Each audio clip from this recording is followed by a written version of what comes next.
alaikum, Bwana Yesu asifiwe. This is Konde Boy and this video for Tanzanians only.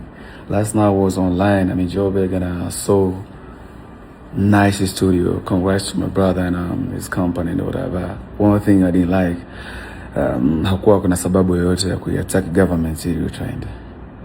One more time, there was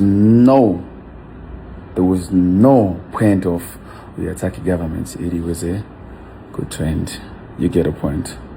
Hakuwa na sababu yoyote. Sababu and the next time ukiwa una address vitu vya kitaifa, just make sure kwamba unasema that's my opinion. Isionekane kama wasanii wote ndio tunafikiria hivyo au uwezo wote kufikiria umeishia hapo. You get it? We all need arena, kila mtu anajua. Lakini we go step by step kwa sababu kuna uhitaji mwingi zaidi.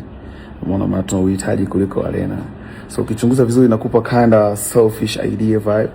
Kwa sababu watu wanahitaji dawa hospitalini, watu wanahitaji huduma tofauti mashuleni, watu wanahitaji sehemu, watu wanakesha kwenye maforeni, though that constructions zifanyike, tunahitaji barabara nyingi zaidi, tunahitaji flyovers nyingi zaidi.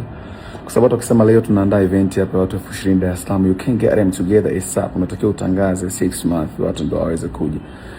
Na hawezi kuwa Dar es Salaam. So Dar es Salaam is busy, watu wanatoka mikoani. So hapo unaona kabisa uhitaji roads, constructions, unahitaji vitu kama SGR. So as nation we are moving. Ukianza compare ourselves to others, you'll lose already. Winning is a mentality, you understand? So me nadhani we good and we are going together. There is no point of hakuwa na sababu yoyote ya kuviaddress hivyo vitu. Now why I'm recording this video kwa sababu sitaki kuonekana kama naita udaa kwa msemaji. I know a lot of artists they cannot say hawezi kwa sababu zao binafsi, which is a really do appreciate na respect him to his opinions, but sitaki ile kauli ya kuonekana kama samaki akioza mmoja wote wameoza, kwa sababu kwa ninachojua serikali inatubeba wasanii since JPM.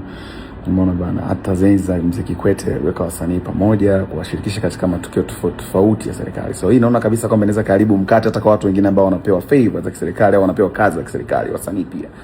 Yegere kwa sababu tunaona matukio tofauti ya serikali wasanii wanaenda kuperform na wanapata riski kiwemo sisi sote.